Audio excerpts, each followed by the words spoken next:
What is going on, guys? DBG here, and with the amount of invincibles that we got, with the amount of endgame cards that we got, there were a lot, and I mean a lot of cards disrespected throughout the year. I'm going to make a video reacting to Ty's video later, but basically describing how this year we actually got 100 more 99 overall cards than any other year, but since 2k19 this is the least amount of individual players.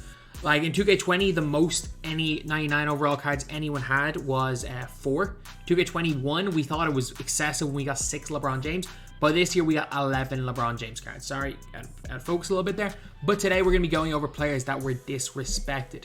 We're going to be going over some of the players that 2k completely disrespected with Season 9. So, first of all, Bernardi. Bernardi, an unbelievable scorer. An absolutely unbelievable score in his time for the New York Knicks. And he ended up getting his best card that you could buy in the auction house was a 90 overall card that came out day one. A base set card. His best card was a pink diamond card. He was a beast. Don't get me wrong, Bernard King was a freaking beast. But his literal best card, the best version of Bernard King that you guys could get, came out in October, Season 2.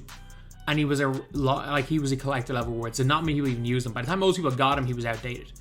So then we've got second, Chris Paul. Not for a top, at worst case scenario, a top 7 point guard of all time.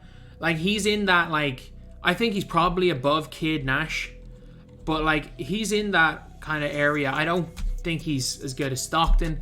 He's in that Bob Cousy kind of area of the point guards, pushing on that top 5, knocking on the door of top 5. But he doesn't even have an invincible.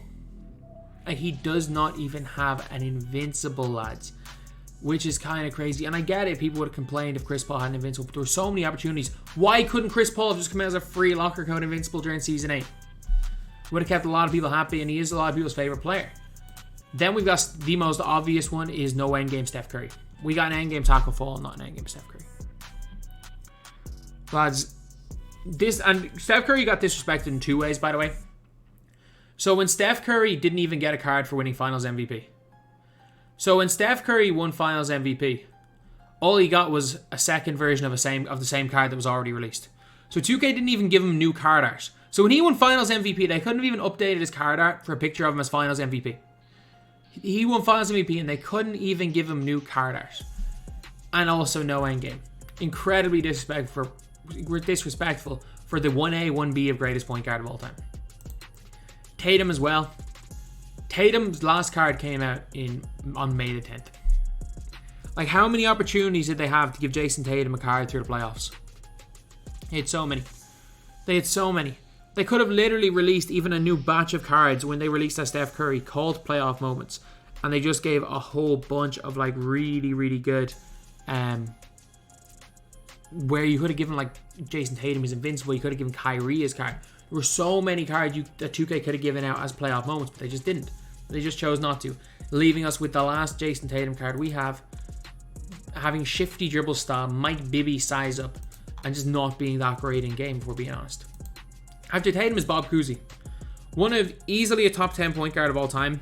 Depending on who you're asking, he might, because of how much he changed the game. The guy revolutionized the game from the point guard position. The greatest point guard by far in his era.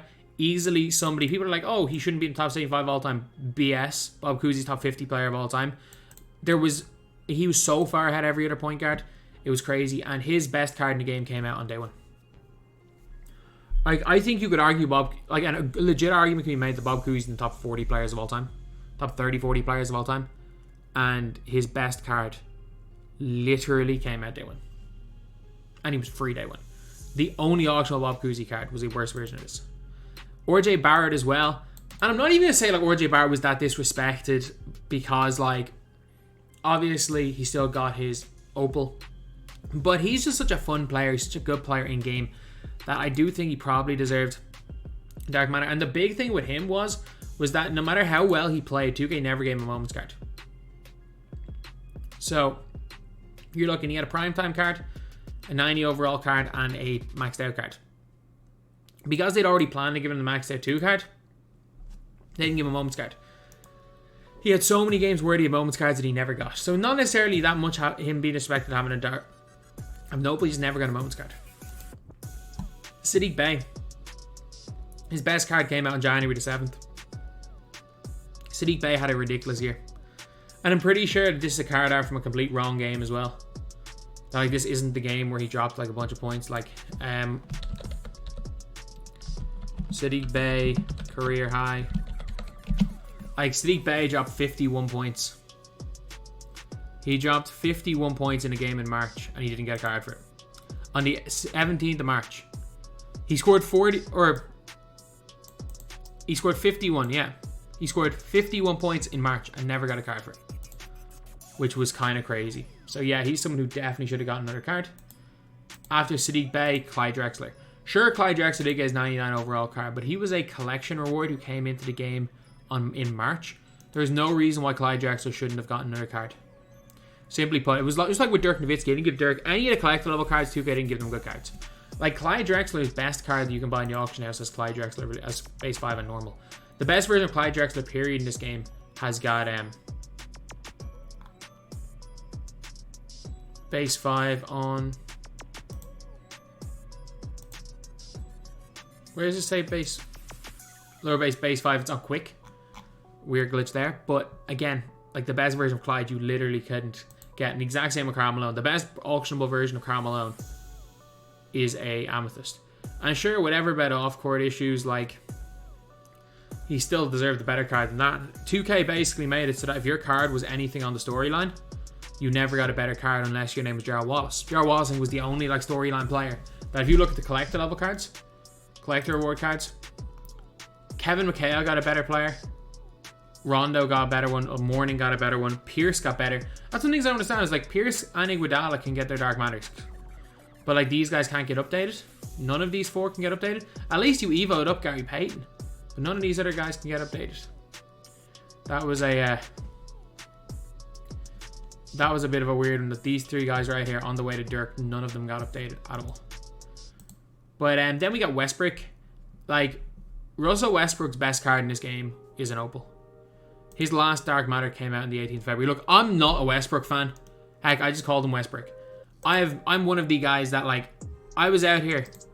Let me just get a tweet from 2017. This is when he was winning MVP. This was when Westbrook was winning MVP. I want to get this tweet, and this is just proof that I'm not suddenly just randomly turning on Westbrook.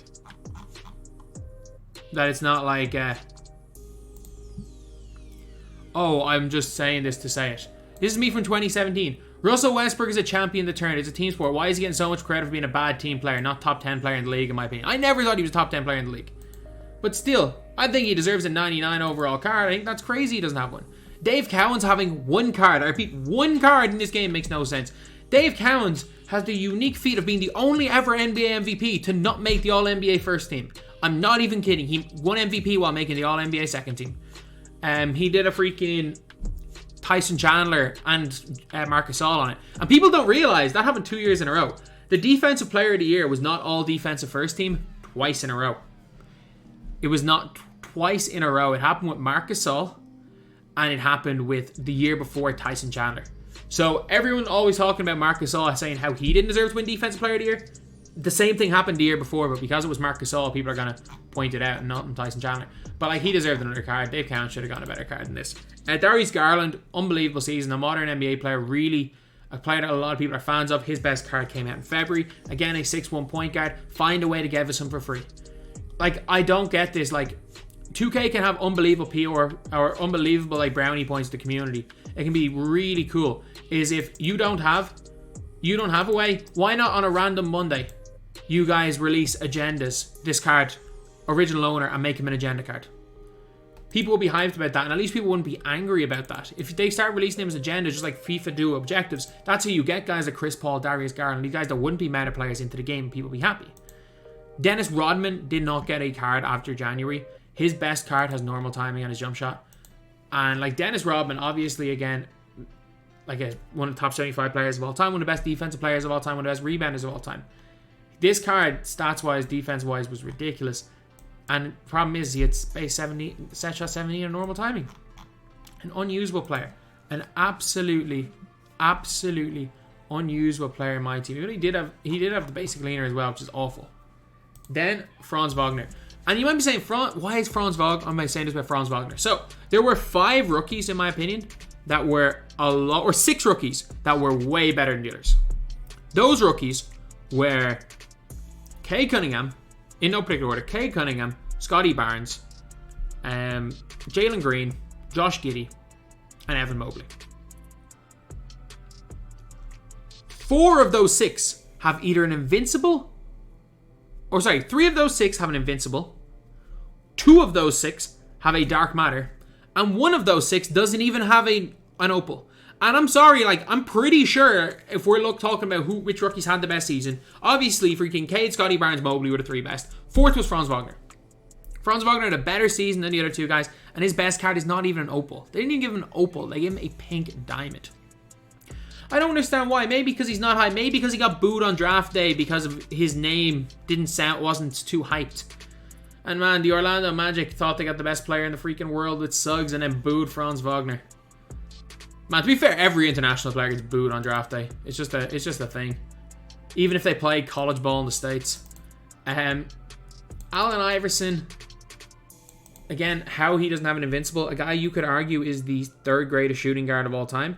Obviously, Kobe and MJ are 1-2. That number 3 spot, a lot of people do argue Iverson. Jerry West, if you want to put him in there. Dwayne Wade at number 3. James Harden. But again, what's the common issue with what's the common thing with all the others?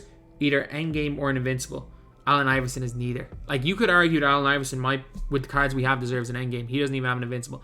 Again, would people be annoyed if they saw invincible Allen Iverson? Sure, they would. No more annoyed than when we saw invincible freaking all those Wednesday invincibles. No one, Ja Morant, why not just give us an invincible Iverson? Again, a locker code. Why not on a random Thursday in Season 8? We got Booker one week. Why not just a random invincible Iverson locker code? The card could have sucked, yeah, sure, but if it was a free locker code, no one would care. Dikembe. They gave Dikembe, if you didn't get tokens, the best Dikembe Mutombo you can get was a diamond. If you didn't collect tokens, it was a diamond. And even if you did collect tokens, it's not like this card didn't come out in April. On the 8th of April was the last Dikembe Mutombo card we got. And then this one is just one that people don't realize. Sam Jones. Sam Jones, the 2nd most rings of all time. The guy has 10 rings. One of the greatest players from his era. One of the best players to ever pick up a basketball. Sam Jones had 1 card since launch, and his best card was a diamond. Sam Jones, an all-time great player. His best card was a diamond. I just want to see, did Sam Jones ever get a good card in my team? Sam Jones' best player was a pink diamond in NBA 2k21. And Sam Jones' best player was an amethyst in NBA 2K20. So Sam Jones has never gotten above a 95 overall in my team, despite being one of the best players of all time. And I understand you might be saying, oh, but he's from the 60s, nobody cares. We give Terry Dishinger God tier cards. We have a 99 overall Don Ole. The last 2 years, they have given us, well, maybe not 2 years ago, but this year, they gave us Don Ole. That's not an excuse. If we had Don Ole, surely we can get a Sam Jones card that's better than 95 overall. And lastly, disrespect the GOAT.